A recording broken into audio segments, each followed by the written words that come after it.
joined today by Abilene Christian head coach Keith Patterson. Coach, the first question is, last year was a major step forward for your program, receiving top 25 votes on the fringe of the playoffs. Looking at your program, what was the biggest improvement you saw in your program last season?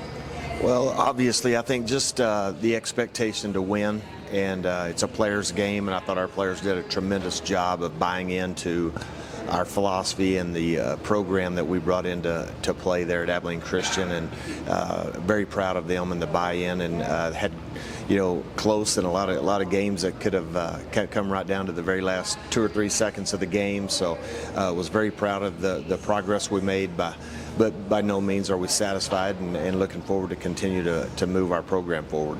Going into last season, a lot of people weren't really looking at Abilene Christian. This year, not sneaking up on anyone, what's the tone in the locker room and the message from the coaching staff on the players on how to continue to take that next step forward? Well, I think as fluid as college football is in this era of college football, bringing in new blood and people from the outside, those guys are wanting to play, and they've come in and bought into what we're doing. So therefore, I think it kind of keeps that chip on your shoulder. No one in our program is looking backward. We're constantly looking forward, and how can we improve? How can we make it better? So I think our players have really done a nice job buying into that philosophy, and so I don't think you'll see a complacency, or we're going to continue to move forward and attack this season just like we did last year.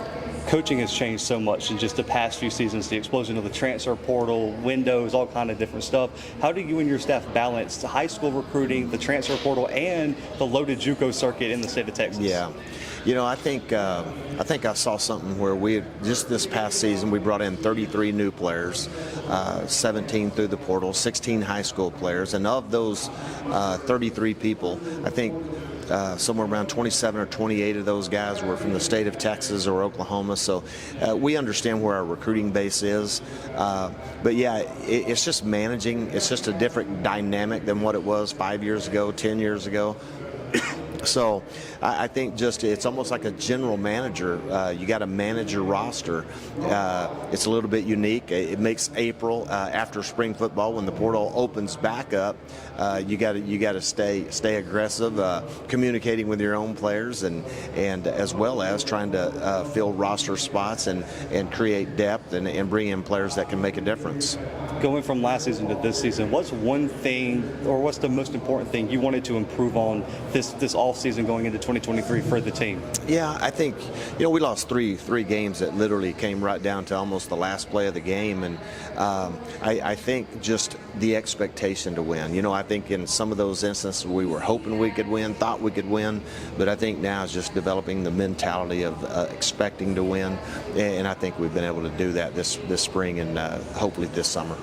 You brought 2 all-conference guys, but potentially all-American if they keep developing guys with you today. Talk a little bit about what each means to the program and why you just decided to let them represent ACU today. Well, both of them, they've both been involved in the program. They were there when I got there, so they've seen the hard times. So they've also helped us transition into hopefully the good times of ACU football. And man, I have great respect for both of them. Obviously Reese is finishing up his MBA here this summer, so very proud of him. I think he's very. You just saw him last year. He got better and better as the season went on. I think he has positioned himself. He's physically is in the best condition, and he's up around 300 pounds. So I really believe he's going to have his absolute best year yet. Anthony embodies everything that it means to be an ACU Wildcat. I mean, a student. He represents our football program as well as anybody on our roster. He's leaving here today. He's on a nationwide committee. He's flying to Indianapolis here in about 2 hours. So he's everything that you look for in a player.